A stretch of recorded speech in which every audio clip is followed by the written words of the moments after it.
Hey everybody, you've got Jake Lliteras here, sitting down with Danny Christner for another episode of the JCT Podcast in our beautiful studio up here in the upstairs conference room, JCT headquarters. I know it's been a little while, and we last time we were on actually teased some stuff about some holiday incentives, some holiday packages coming for you, the driver. So without further ado, I think we want to jump kind of right into that and talk about, obviously the holidays are coming up and what to expect from JCT as those approach and as you're driving over the holidays, what you can expect to see there. So, Danny, I know you had some numbers you wanted to go over here, so I'll let you take it away. Yeah, thank you, Jake. As Jake mentioned, we've cleared the third quarter. We're now kind of setting up for the holidays. It's the end of October, about to enter in November. And we've identified what we think is the most critical holiday period is really Christmas to New Year's, when a lot of drivers, desire to have time off with their family and loved ones, and they've certainly earned it. You know, our drivers have worked hard this year, have done a good job supporting our customer base, and what we want to do is make sure that they can get home to see their family and take some well-deserved time off. But we also understand that with that time off, they idle their trucks for a while, and it can leave them in the hole and not be able to, cover whether it be a truck payment or other, things they have going on. So, and certainly the money they want to spend on their family. So this year, we've designated a time period from December 21st through January 4th, which is about a 15-day period that we kind of think is the time when we see the most time off requests. It's also a time when our shippers and customers are busy. There's a lot of people that take off work, not just at the JCT fleet, but throughout the network, throughout the industry. And so that's a time that we feel like if there was a premium or an incentive plan or some type of extra pay to do, that it would be most beneficial to offer a mileage-based incentive during that time. So what we've come up with is all the miles you run from December 21st through January 4th will be paid an additional 30 cents per mile on all those miles during that time. You said 30? I did. 30 cents a mile. So I know some of you are pretty good with math, and you're automatically thinking about, wow, if I could run 4,000 miles during that 15-day window, it's $1,200. And you're right, it is. And what we want to do is throw that out there. One, we don't want to dictate to you when you take your time off, because that's your decision and your family's decision. But what we don't want to do is possibly lose you for a 10 or 12 or 14-day period. But at the same time, if you're going to be out during that time, we want to reward you for the time you're working and the miles you're running. So there's several different aspects to this. Like I said, it's been a strong year in the industry. You guys have worked hard.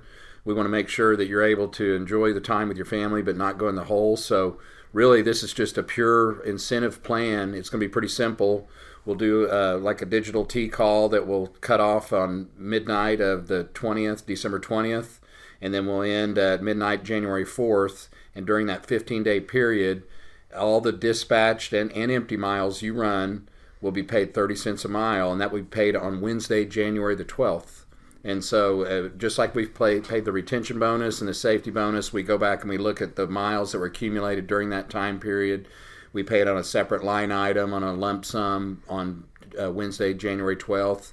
And we think it's going to be a really successful and well-received program. So, spread that news around with other drivers, with your families, and start making your plans for your holiday and how you're going to find ways to get home and enjoy your family, as well as turn some miles during this really lucrative opportunity. Yeah, and I know we've got a lot of drivers that like to work throughout the whole holiday. I mean, there's obviously a lot of people that want to be home with their family, and there's people that want to be out all the time. So the way it's set up, it benefits everybody. If you are going to be home, you're going to make extra money, and if you're going to run during that whole time, which is we really appreciate that, and it's applaudable to work during that time when everybody else is taking off. You're going to get compensated for it. So Absolutely. I think that's awesome. I think everybody stands to benefit something from it, which is really nice. No, we really put some thought into it like that. You're right, because there are guys that work the entire time, and you want to make sure that they're given a reward and a bonus for that. And there's also the guys that have an option to go home, but then maybe adjust their time at home and their time they're going to be on the road, especially if there's a mileage incentive like this that could, essentially pay for their Christmas and keep them from going in the hole. Like we said, we want to get through the holidays, serve our customers, serve our drivers and associates, and then start off the new year on a good note. So guys they've came out of the house feeling good about that, but they also aren't in the hole, and they've started out the new year on a good note. So we think this accomplishes a lot of different things. Well, Merry Christmas and Happy New Year from JCT. That's right. Yeah. Well, speaking of the holidays and winter, it's yesterday I think it was 55 degrees here, and the wind was blowing about 45 miles an hour, and so winter's coming if it's not already here.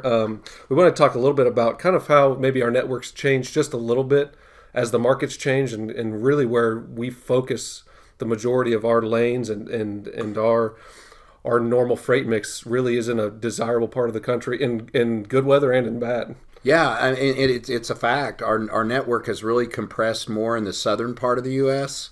We run a lot more routes across 10, 20, 40. We don't go as much to the Pacific Northwest or the Northeast. We do a little bit to the upper Midwest. But when we started analyzing our network, at first we were a little disappointed that we didn't have as much activity in some of these northern areas. But then we thought about it, and looking with winter coming and what we encountered last year. Now, last year was unusual in that we had a really severe weather event in Texas and the southern part of the U.S., even here in Oklahoma.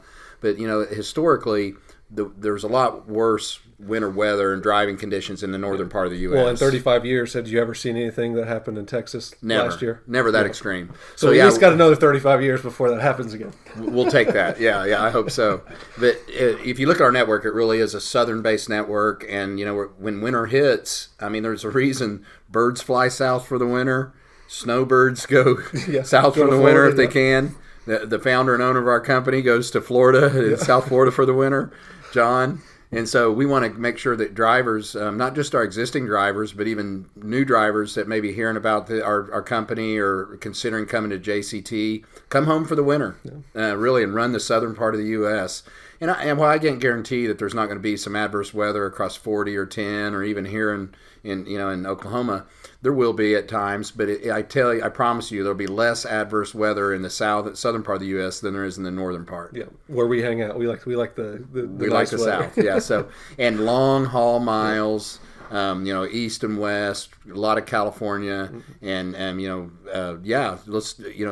a plus to come to JCT in the wintertime. For sure. Well, and as you just mentioned, what comes along with that, a lot of long haul in the southern part of the country. We do a lot to California, and we've heard, we hear you guys, and we've been hearing from you guys about just the cost of fuel in California and how that can just be a big expense. Obviously, it's one of your biggest expenses, if not the biggest. So, wanted to talk a little bit about just kind of bring attention, let you guys know that we're paying attention to that and looking at some things to maybe help where we can with those fuel costs in California and kind of how that matches up with your trips. I know it's not easy to go to California and deal with that because things are based off of the national average. Well, the reason that average has gone up so much is because California is so much higher than everywhere else. So it is a big expense, and we just want to talk a little bit about what we're looking at as far as that's concerned. Absolutely, we see it. I think the California average this week might have been $4.60 a gallon, and the national average was $3.90 or something like that. I fueled my little Mazda here in Oklahoma today, and I looked at the gas pump charge. I was like, "What the heck?" I was like, come on. Yeah, fuel's gone up everywhere, no doubt, but it's gone up a lot in California. And I hear from drivers. We just did our driver manager reviews, and one of the things we hear is drivers love the long miles to and from California, but they're concerned about the cost of fuel in California. And our strategy, to be honest, even when fuel is not expensive, relative, it's always more expensive in California. And so we try to avoid buying additional gallons if we can in California. And the only way you do that is by entering the state with either full tanks or being close to full. And you can fuel at the border there in Arizona, whether it's Kingman or Eloy or one of the locations, and top off your tanks. You think about it, we have 200 gallons of fuel capacity. Our trucks get over 7 miles to the gallon now. So really, if you go into California with full tanks, you can go all the way to Northern California and back out without purchasing fuel. You can certainly go to LA and back out without purchasing fuel. But if you go into the state with less than optimum fuel amount, you're going to be exposed to that California fuel purchase. And I think some of the reason why people do that, they're trying to manage that fuel purchase against their trips to make sure that their take-home pay that week on that that particular pay period doesn't get affected in a negative way. And I understand that. Guys do a good job of managing trips to loads, to fuel purchases, and they have a steady check every week. And so what we're looking to do is come up with a way, and this isn't finalized or perfected yet, but it really originated out of what Jake and I have talked about now in these podcasts for a while. Is we're truly listening to the driver and these friction points. And it's easy to sit here and go, yeah, to hear it, but not really to respond to that. And to a driver, I'm not saying that it sounds trivial to us, because it's not. But if it's important to a driver, it's important to us, and it's important for us to respond to. So we're going to look at finding a way, whether it's a deferral of a fuel purchase or some type of a way to rebalance that, so it doesn't penalize you, the driver. A lot of guys are going into California. They don't want that big fuel purchase on that trip, so they go ahead and complete the trip into California without a fuel purchase. And then guess what? They have to purchase fuel in California, and they're frustrated about that. So we've got to find a way to make sure that the guy can still manage. Really, we want, one of the driver managers, Brian Stewart, said it great. He said, you want to manage your fuel purchases to the price, not to the load. And whereas you kind of got to have reference to both. He's correct, because if you're trying to put off that fuel purchase and you land in California and have to take on 100 gallons or a couple hundred gallons of fuel at $4.60 a gallon, well, it's pretty easy to do the math. You just spent more money. So we can't avoid California. It's our number one operating area. It's how we get those long miles and that back and forth that you guys love. But what we can do is find a way to figure out to help you avoid that exposure to that elevated fuel cost. Yeah, and if, like Laura Watkins here in the building, she works about maximizing your profits and what you can do to that. And I'm certain that she's got ideas and can get with you. I mean, obviously, your driver manager, anybody can help you with that. But just learning about, maybe you take more of a hit this week, but because you didn't fuel in California the next week, your take home would be bigger. So just it's about playing the long game a little bit more than just looking at maybe a week to week. Yeah, no, that's a great suggestion to talk about strategy, and we do a good job of that. But this is going to be possibly a revision to our payroll and trip processing policy. And I don't want to get ahead of ourselves and say that we can do this definitely, because I've got to clear that with Andrea and Song and that group. But it is something that we're exploring. We hear you, driver. We understand your concern, and we're going to look at trying to do something to offset that. Yeah, so circling back to the surveys and how that plays a role in this, you guys telling us, fuel's been an issue, and then hearing it from our driver managers and our DM reviews. Yep. It's things that we listen to. So maybe we don't get to something as quickly as you hope in your responses to the survey, but know that we look at that data macro and how much it's being mentioned, and then we work to create solutions based off that. So we appreciate you guys filling out the surveys and keeping us, up to date on what you're experiencing and what you would like to see changed or fixed or improved upon. We work on that. Sometimes it's a little slower maybe than we want, but we're always trying to roll the ball in the right direction. So we appreciate you guys for that. Yeah, absolutely. And, just like any place, there's the daily execution that has to go on here. Service has been a challenge lately. We've been overbooked in a lot of markets. So that's something we want to remind you of, to please stay in touch with your driver managers and load planners on any delays that you see could affect a delivery. Work with the swap teams. We want to try to deliver the miles to you in the best way we can and keep you on the routes you like. But we also do have an obligation to our customers to deliver on time. So that's something we're really going to be emphasizing this quarter as well. And then, like I said, the biggest thing is, as we start looking at that holiday coming up and what we've all been through here the last 18 months going on now, it's going to be, you think about, in March of next year will be 2 years since this pandemic started. And our drivers and our company has done an amazing job of, we stood in the face of this virus at the time of not really knowing what the true risk was. There was no vaccine at the time. There was a lot of uncertainty. And as I've said before, our drivers did an amazing job of being out there like they were deployed. And our non-driving staff here in Sapulpa and Fort Worth and other places did just as well.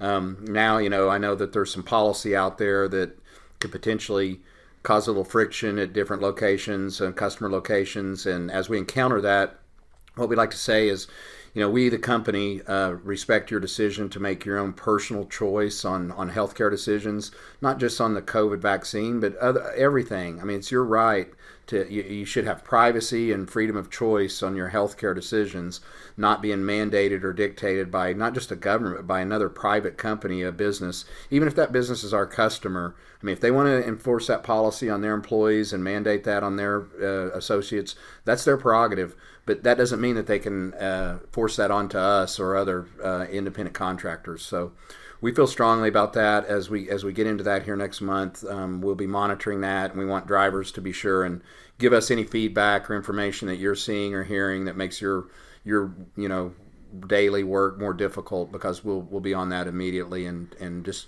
let's just keep going forward together. Like I said, I'm excited when I think about being able to pay a 30-cent per mile incentive during this 2-week period.